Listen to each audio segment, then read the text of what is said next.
Hello, everybody. It's Rebecca with the Santosha Way, and I am your Akashic Records reader. Today, I want to talk to you about the Aries new moon solar eclipse that is happening on April 19th or the 20th, depending on where you live, at 29 degrees Aries. This is going to be 9:12 p.m. for the Pacific time zone on the 19th. 11:12 p.m. for Central Time, and then it's 12:12 a.m. on the 20th for the Eastern Time Zone. So the 29th degree it's an important degree. It's called a critical degree because it's the final degree before the moon moves into the next sign. And therefore, it's going to bring about an ending, a completion, or a closure to something in the house where you have Aries in your chart. And it's like closing a karmic cycle, really, and preparing to begin a new one in this house of your life. Many people do not set intentions at the eclipses as they're a time to surrender to the divine will of the universe. Eclipses are like portals that realign us to our destiny paths. They bring about shakeups and wake up calls as well. Often they appear as tower moments in our lives, which means it's like everything kind of collapses, but we are being realigned to a new destiny. And this one being a new moon, it's kind of like a fresh start. So opportunities could be showing up for you all over the place. All right. Others say this is like a new moon on steroids, and you absolutely should set intentions under this energy. I say you do you, of course. Why not set your intentions and also surrender to the universe as you open up to receive all that you're ready for right now, right?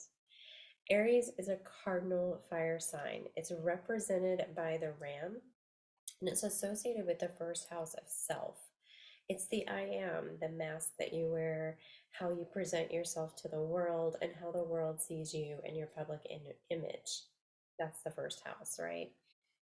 So, this energy has been playing out in a specific house in your personal life since the last new moon that happened at 0 degrees Aries on March 21st, just as we kicked off Aries season. I'll have the information about what house this will show up for you in your chart over in Phased by the Moon on Facebook. And there will be a link below if you want to join us there in that space. The new moon happening at the 0 degree last time was very important because it's about a new beginning and a fresh start. Where this one's happening at that 29th degree. So we're ending a cycle and we're getting ready to go into a new one. Now, Aries is the house where you are to be the fire starter, the initiator, and a little bit more of the fool going on a journey, taking that leap of faith. This is a passionate energy. It's got drive. You may actually be feeling like you want to get up and go and do something and take action now because it's Aries energy. But right after this new moon, we're going into Taurus season and we're going to have a Mercury retrograde. So, really, we're going to have a big slowdown. So, hold on. Even if you want to like jump into action right now, just pause, take some actions. Don't get me wrong, but don't go full force into everything. Right now, we have several energies at play. We have the North Node. These are the nodes of the moon, and they connect us to our destiny paths. The North Node is the energy that we're moving towards. It feels a little uncomfortable because the South Node is the energy we're really comfortable and familiar with. We're used to working with it, we're used to sitting with it, we're used to operating in it. But the South Node is what we're leaving behind, and we're moving forward into this North Node energy, connecting us to our destiny path. Uranus is also active here. Both the North Node and Uranus are in Taurus right now. Um, Uranus brings that erratic energy of eclipses. It brings the surprise, the chaos, the delight. It can truly be like a wormhole that you're going through to take a quantum leap forward, or it can feel like a huge setback, even though it's never really a setback. It's usually, I shouldn't say usually, it's always a setup. It's always a setup for what you're moving into. Jupiter is present under this energy. Jupiter, Chiron, those are very active in Aries right now. Jupiter brings growth, expansion. It can exaggerate this energy at this time. Jupiter is seen as the planet of good fortune and luck, but it's important to remember that Jupiter also brings the energy of overindulgence. So anything expansive. I guess I would caution on overindulging in this energy, jumping forward, wanting to rush ahead with this at this time, right? Chiron is our wounded healer, and it's an asteroid, and so there's always, of course, healing available. We're closing up a chapter here. We're really finishing off a cycle and moving into something else. What do you want to carry forward with you? What do you want to leave behind? That's really important to consider. We also have Eris and Vesta, a couple other asteroids active under this new moon eclipse. Eris is about destruction, but it's because there's a better way to do it. So Eris kind of brings about a little bit of feminine rage energy, some chaos. But what do? We create something better from the chaos or in the chaos. So something might completely fall apart at this time. And if it does, let it. Um, because there's a better way. There's another path that's going to open up. Vesta is about your inner flame. What are you devoted to at this time? You know, what are you devoting your time to? What is taking up your ritual, your spiritual, um, your inner flame? What are you passionate about? Saturn is present and active as well. It's in Pisces and it's asking us to be disciplined, to be very disciplined. Um, and then, of course, Pluto is active as well. And Pluto is our planet of power and control and transformation and empowerment. So it's asking you to take your power back in your house of Aries and transform this area of your life. Now, immediately we are moving into Taurus season right after this new moon eclipse in Aries. It's happening, on Eastern time at 12:12 a.m. The moon is literally going void of course right then, and then showing up at 12:29 a.m. Eastern time in Taurus. Then the sun will move into Taurus at 4:13 a.m. on the same morning, and then we're going to have Taurus season start, right? The next day is when Mercury is going to station retrograde in Taurus. So we're going to have this huge big slowdown because Aries energy is fast and Taurus energy is slow.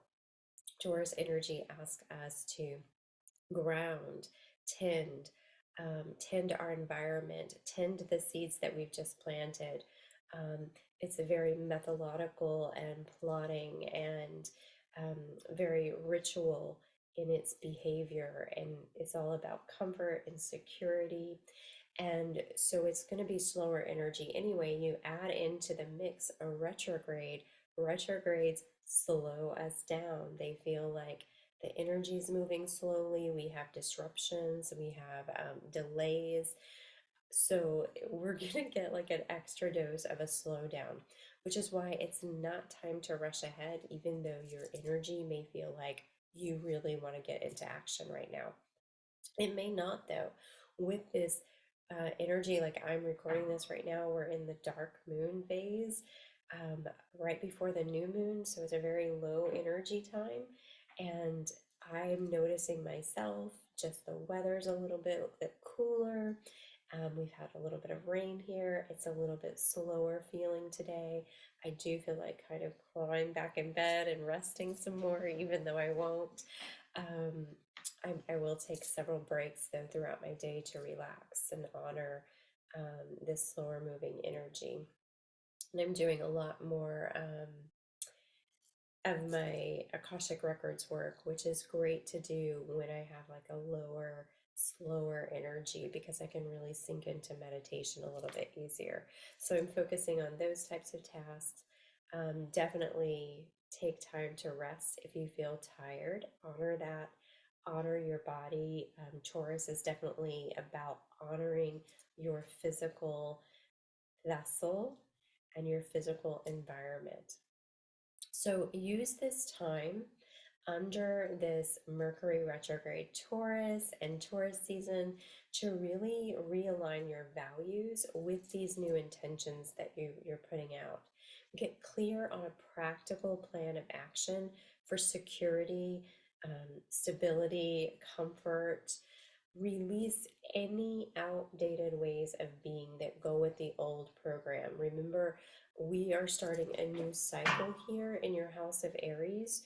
So anything that's part of the old cycle, let it go. The old story, Mercury is about the stories we tell. So what are the stories you're telling here? What is it time to let go of?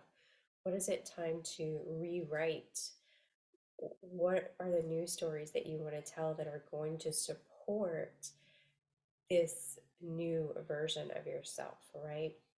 So get your practical plan together, um, release those outdated programs.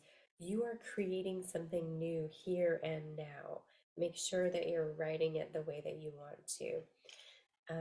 And a great question to ask yourself is how can you take your power back where you have Aries in your chart? How can you take your power back in that house? One thing you can do is to review your contracts, right? Under the upcoming Mercury retrograde period in the Akashic records. We can clear out old, outdated ones that you have active. We can write new ones and we can update current contracts. This is part of what I do. I work with contracts in the Akashic records, and it's always such an honor to do that. Um, in fact, I was a session I had last week. We were rewriting um, an experience within someone's life to reframe it and shift their energy around how they view things, right? So it was a very beautiful process. And when you do these things in the Akashic Records, you are changing your energy. Um, we're filled with programs running in our system. We just are. This is how we work. So clearing those out and putting new ones in is really a beautiful practice. And it's a as above, so below kind of thing. Mercury retrogrades are about reviewing, going within, making edits in our lives and in the stories that we're telling. This one is happening in the sign of Taurus, so we are going to review that comfort, security, and our values in whatever house this is happening for your personal chart. Whatever has been coming up for you since Friday, April 7th, will come back around to review when Mercury stations retrograde on Friday, April 21st. From April 7th to the 21st, we've been in the pre-shadow period of this retrograde season. And Mercury will be in retrograde until Sunday, May 14th, which is Mother's Day here in the US. And the post shadow period is going to end then on May 31st, just in time for summer to feel light and free with a whole lot of fast moving energy. We'll be in the middle of Gemini season by then. In fact, by the time we start Gemini season, the energy is going to pick up for us. We're going to feel lighter and freer, but we'll 100% be like full steam ahead by May 31st. Feel free to revisit any of the past Mercury retrograde videos or content within the space over and Phased by the Moon to learn more about what Mercury retrograde is about. In short, it's an opportunity to pause, slow down, review, get clear, make those final edits before moving forward with our plans in life. It's not a time really to technically start something new.